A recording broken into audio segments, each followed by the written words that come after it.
With the latest version of the Dunia Engine in tow, Far Cry 5 arrives this week with a beautiful new world to explore and loads of improvements to its underlying technology base. For today's video, we're going to focus solely on the PlayStation 4 version of the game, as that just happens to be the only version we have access to right now. Xbox One and PC coverage is going to have to wait until we get our hands on those versions. So, on this first look at Far Cry 5, we're going to explore some of its impressive visual features, check out its PS4 Pro support, and examine its performance. Ready? Let's get started.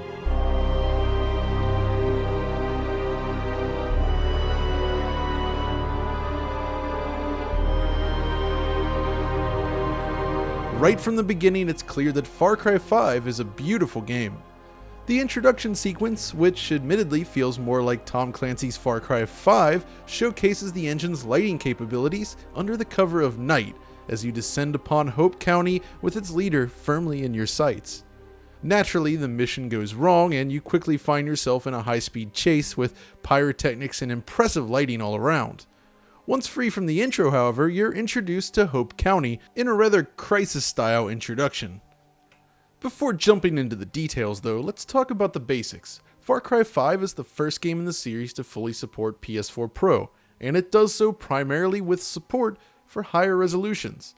The base PS4 version still delivers a full 1080p presentation just like prior games, but on the Pro, our preliminary count suggests that we're looking at 1620p instead. This is then coupled with temporal anti-aliasing, which improves image stability by merging accumulated frames, and, well, it looks great.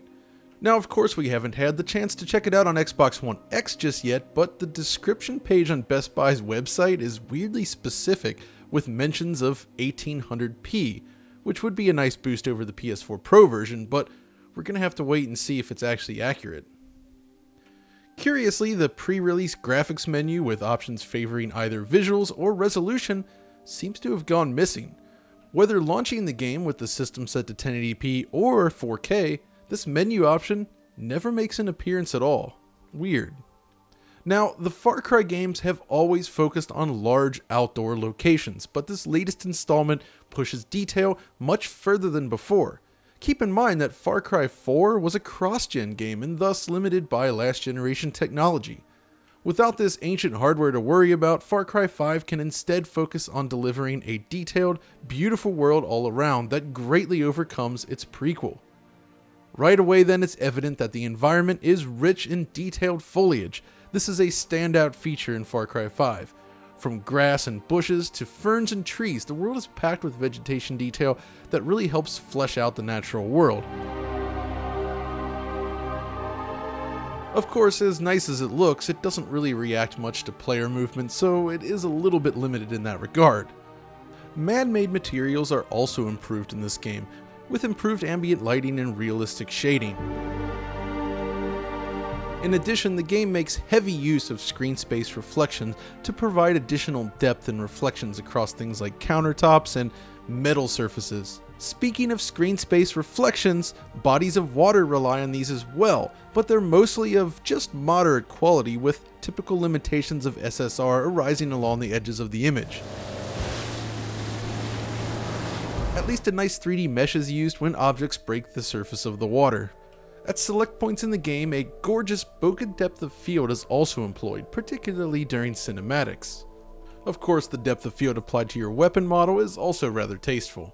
The view distance is generally excellent as well. The initial area is shrouded in a thick fog, but once this clears, the resulting sense of scale is impressive. You can see far off into the distance, and LOD management is generally handled well, so there's not that much visible pop-in while moving quickly through the world. This is especially evident when flying a plane across the countryside. The world below your plane always feels extremely stable. Now, the level of detail on a smaller scale is also excellent. Smaller objects and interior spaces are all extremely well designed and look great. Weapon models are detailed and well animated as well, while texture and surface detail is hugely improved over its prequels. That said, if you look closely, you might notice some of the detail drawing in based on proximity, which can be a little distracting. It'll be interesting to see if this can be improved on PC or Xbox One X. Then there's the explosions, of which there are many in this game. Smoke and fire particles are beautifully rendered and very well animated. And on top of that, fire propagation from things like flamethrowers does indeed appear to be present in the game, which is awesome. Another nice detail featured prominently in Far Cry 5 are the shadows. Shadow maps receive bokeh-like shapes when passing through forest areas, giving the impression of light penetrating the leaves of the trees. It's an effect we've seen before in other games, including Crytek's own Crysis games, but it works beautifully here. In fact, shadow quality in general is top-notch throughout. So yeah, overall, Far Cry 5 is quite a visual treat, and impressively, very similar between the base PS4 and the PS4 Pro. This is just a preliminary comparison here using a cutscene, but in general, the two versions stack up really well against one another. The primary difference lies in resolution, which of course is higher on the PS4 Pro, enabling sharper, cleaner edges, but even the base system offers great image quality at 1080p. The key here is that all PlayStation users receive a great looking version of the game. Which brings us to performance. Again, we're only just scratching the surface of the game here and only on PS4 Pro for now, but first impressions are very positive indeed. Take for instance this introduction car chase which occurs after the mission goes foobar. During this chase, there's a lot happening around you, including explosions and AI cars driving into the scene and barricades, but throughout the entire sequence, there are just a small handful of minor dips and drops in performance. The overall frame rate from beginning to end of this sequence is very stable. Then there's the first major battle in a nearby town, and this one is interesting. You see, this is the same area that I played on a PS4 Pro at last year's E3, and at the time it ran rather poorly with serious drops throughout the entire experience. But of course that was pre-release software and issues like this are certainly expected. But it's great to see that this area now turns in a very stable frame rate. So just as we saw with Assassin's Creed Origins, which also had problems during its pre-release showing only to wind up becoming one of the best looking games of last year, the final version of Far Cry 5 is much more technically sound. Now if you look closely, there are occasional rogue torn frames that pop up from time to time. But even when explosions are happening around the player, the frame rate rarely buckles. Of course, the big question here is how well it will hold up over time. This is still early in the game, of course, and it's possible that later, perhaps larger battles may exhibit issues. But the way I see it here is that this is a predominantly smooth game thus far, rather than one that regularly struggles to reach its target. The fact that it's been so stable thus far suggests that things should be pretty good for the most part.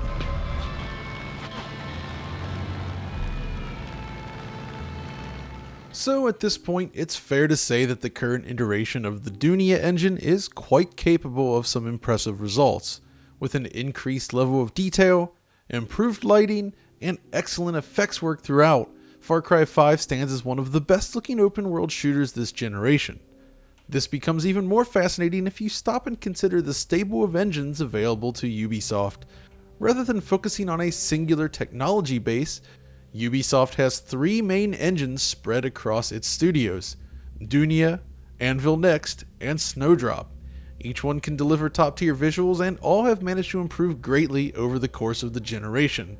Plus there's the Ubi Art engine which powered the recent Rayman games and whatever the heck Beyond Good and Evil 2 is going to use. Either way, it's quite an investment on the part of Ubisoft, but it's difficult to argue with the end results here. Each of its latest games are striking, and all of them offer great performance across a range of platforms. Now before we go, I do want to take a moment to mention the support for HDR.